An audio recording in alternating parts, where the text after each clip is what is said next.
Hi, Bobcats. My name's Kolby. Welcome back to the Office Hours podcast. Today, I'm here with Dr. Beverly Woodson Day from the Admissions Department. How are you doing today? I'm doing great, Kolby. How are you? I'm doing great. Thanks for asking. Good. Why don't you go ahead and just kind of give us your title, what you're doing with Texas State University, how long you've been here?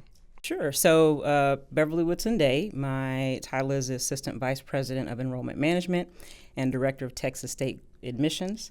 I started here 18 years ago, left for 8, and came back 4 years ago. So I've been here for a while. Okay, gotcha. Where did you leave to? I left and went to UTSA for 8. Yes. And then came back to Texas State. Gotcha. Correct. Well, with the Office Hours podcast, we kind of like to start the conversation off with just a little icebreaker. Sure. So I would like to hear from you to rank your top 3 sandwiches. That's awesome. So my top 3 sandwiches, I would say a good PB&J. Yep, it's got to be up there. I would say a grilled cheese, and then a BLT, because you can't go wrong with bacon. No, you absolutely cannot go wrong with bacon. Yeah, BLT is definitely the number one spot for sure.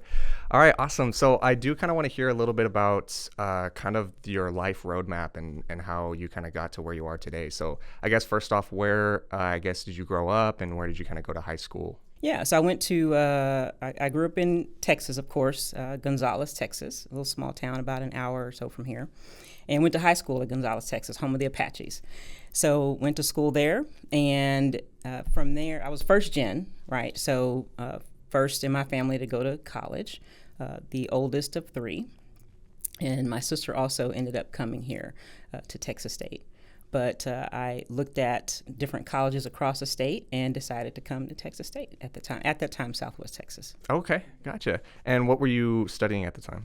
So studying physics and math. So I started out in accounting and figured, I want to do something different. Then I switched to physics as a bachelor's, and my minor was math. And because I wanted to be a doctor, I wanted to go into med school. And decided not to because I didn't want to be in school that long, but I ended up being in school that long anyway to get my PhD. Yeah. So, times change and things change, but I decided to stick with physics. I loved it. Mm-hmm. It was great. And how did you know, I guess, when you were in high school, how did you know that college was right for you? How did you know that was your step, especially coming from you being first gen? Right. I didn't really have a choice. I just figured everybody should be going to college. I wanted to have a clear path and do something great. I think the other thing is I just wanted to show that my siblings, my brother and my sister, hey, you can also do this, right?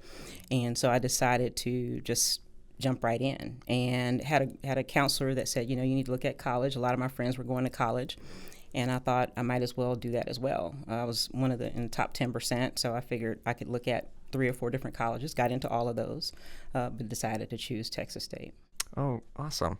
So you said that did your siblings go to college as well? My sister did, and my brother went right into the Navy, so he retired out of the Navy. Mm-hmm. How much would you say you were an influence on your sister to go to college?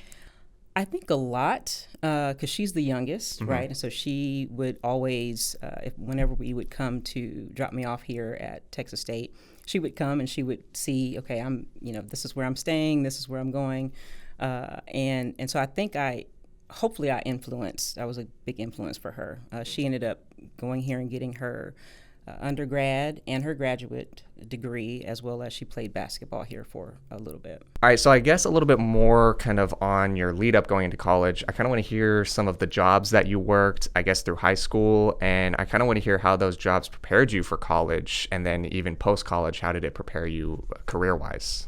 So funny you asked that, because I didn't work while I was in high school. I didn't have a job, and it's really, really interesting, because most students, you think, okay, they have a job in high school.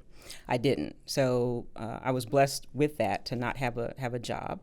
So when I got to college, that was my first job, right? So I started I was in work study, and I started in SLAC, Student Learning Assistance Center. And so that was my very first job. Brand new to me, didn't know what to do, what that all entailed. So once I did that, then that opened up a lot of other doors. So coming out of high school, first time in college, first job ever, and it was interesting, right? It was interesting to see how to interact with students there at Student Learning Assistance Center and then professional staff. Got to know the professional staff a lot, and they shared with me, here's some things that you might want to consider, which then took me into other jobs on campus, like being a resident assistant, an RA. I then looked at being an orientation leader, an OL, so I was an OL for the summers. And then that then catapulted me into staying here because after I graduated, I thought, what am I going to do? And so a position came open in the admissions office, and I applied for that as an admission counselor and got that. So that's what took me into the role of being in this profession. So you went to school here, and then you ended up working here after. What about Texas State made you want to stay around? It was the atmosphere. It was the people. I loved the campus was beautiful. I mean, that hands down, right? So that was part of it. The other part was just the people. Love the people. You could see that their heart was in the right place and that they really enjoyed working at Texas State. And I was like, well, I enjoyed working here. I loved going here. Why not, right? And I wanted to be able to share that same sentiment with other students that were considering Texas State. So when that position came open and I saw it was a good fit and they hired me, I said, this is it. My whole perspective changed, and I wanted to be in higher ed at that point. Awesome. I want to talk a little bit about your published work, The Future of Enrollment Leadership. I'm wondering if you can just kind of give me like an elevator pitch of what that article was about. Yeah, so I had to do it for ACRO, which is a national organization, and it was part of a certificate program. So it is the Strategic Enrollment Management Empowerment Program. And so that program allowed me to understand enrollment management across the board. So I got involved in that, and that particular article looks at how enrollment leaders make a difference. What is their path? What are their challenges? What type of characteristics and attributes do they have to have? And how do they impact not only the profession, but the institution that they're at and the students and staff that they engage with? So it was very interesting. I found a lot of great things about how to be a leader and how not to be a specific type of leader. But it was really great to see that when you think about leadership, it's more than just, well, I'm going to lead this person and that's it. It's more of being a servant leader, being humble, being engaging, creating relationships, just serving.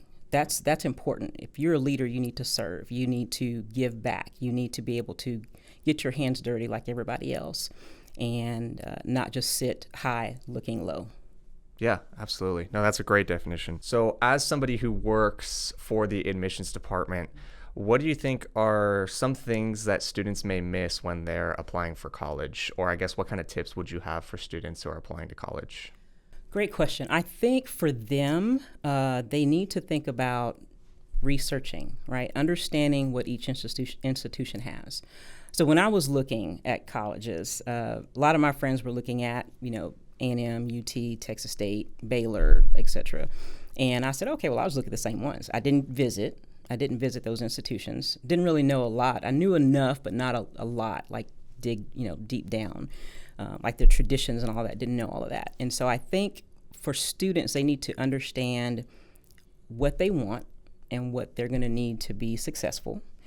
Not only that, but taking the time to visit the campus, right? If you don't visit the campus and actually step foot on a campus, you don't know if that's going to be the right place for you, right? So I would basically tell students, research campuses, try and visit. A lot of times now, students have the ability to do a virtual tour, right? A lot of schools have virtual tours. We have one. A lot of other schools have one. And so if you can't visit those, visit. Because if you're going to the Northeast, it snows, right? So unless you get an opportunity to see it in that respect, you don't know until you're there. And so that may not be the best fit for you. So visit campuses.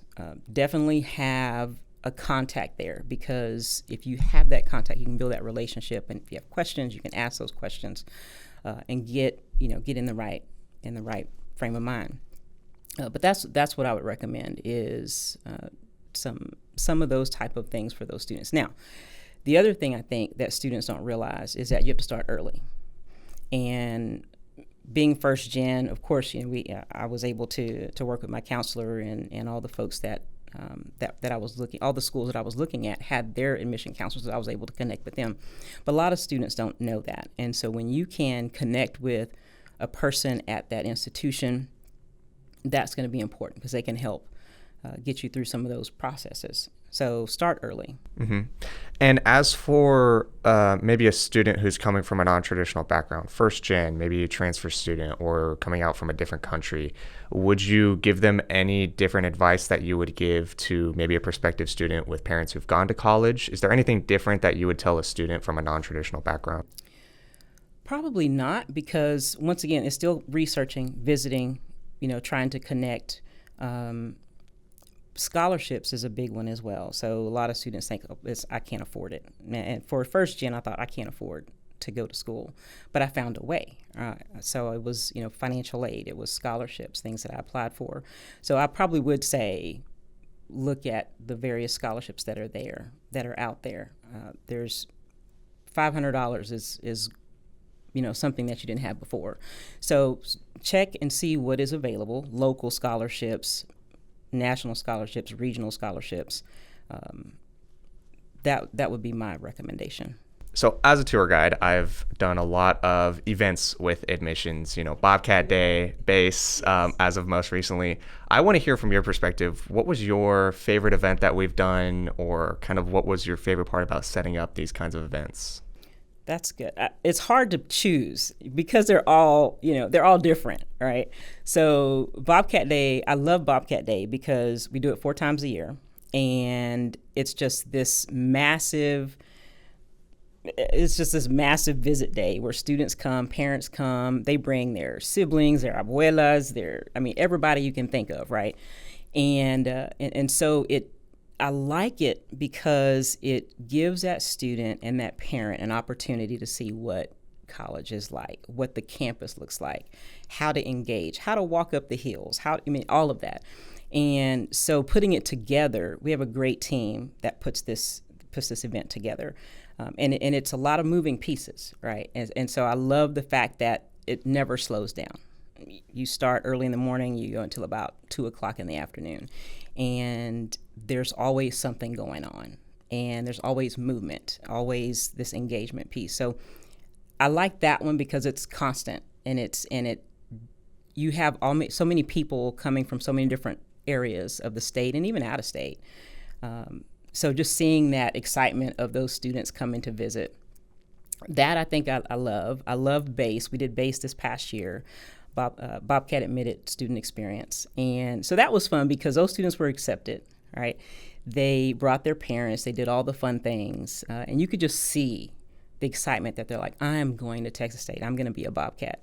So that was fun, and just seeing everybody engage there. I think the other one, and I know you said one, so it's hard, right? I think the other one is academic visits, and that's where it's college specific. And that allows those students to really see what each college, if they're interested in engineering or business, they can actually see what that college looks like. They can engage with those professors and some of the students there. And not only that, but they can actually tour some of the facilities. So that I love as well, right? It just gets people engaged and connected to Texas State. Mm-hmm. And I just thought of a question you may be able to answer pretty well. What do you think you would tell to a student who was like, I want to go to college, I just have no idea what I'm going to study? Do I still go, or do I maybe save money and figure out what I want to do? What would you tell to that student? Yeah, well, I would say, first of all, I want to ask them, if they don't know what they want to do, perfect world, what would they want to do? What could they do, right? There's options for them. Go to college. It may not be right away. They might need to take a gap year to work. I think it's going to depend on their situation. For me, I went right into it, right? Others that I've talked to, they've taken gap years. They've gone to work and saved money because that's what they needed to do. There's others that go to the community college because it's right there. They know they can save money once again and then transfer in. So there's so many options for students now that when they say, I don't know if I can go to college, and college is not for everybody, but even if you know there's ways to get to college, right? There's different avenues and different ways. And I think that's what students need to realize is, and even if you can't pay for it, there's ways to pay for it. There's scholarships, there's financial aid, right? There's jobs, there's work study. So there's opportunities for students, hands down. Yeah, absolutely. Yeah. And then I have one last question Sure. here for you.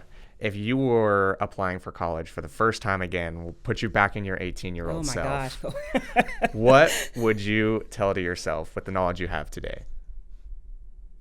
That's a really great question. Don't follow the crowd. That's a great quote right there. Don't follow the crowd. Because, in high school, you're influenced by your friends, right? You're influenced by what other people say.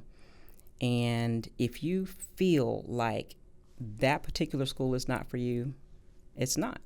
Don't follow the crowd just because. Follow it because you know that's where you need to be. And that's where you're going to grow. And that's where you're going to, your life is going to change. Yeah, absolutely. Very, very powerful. Yeah. Well, I want to thank you so much for coming on the podcast with us today. I mean, it was really great talking with you. Same here. But yeah, thank you so much. Thank you, Kolby. Appreciate you.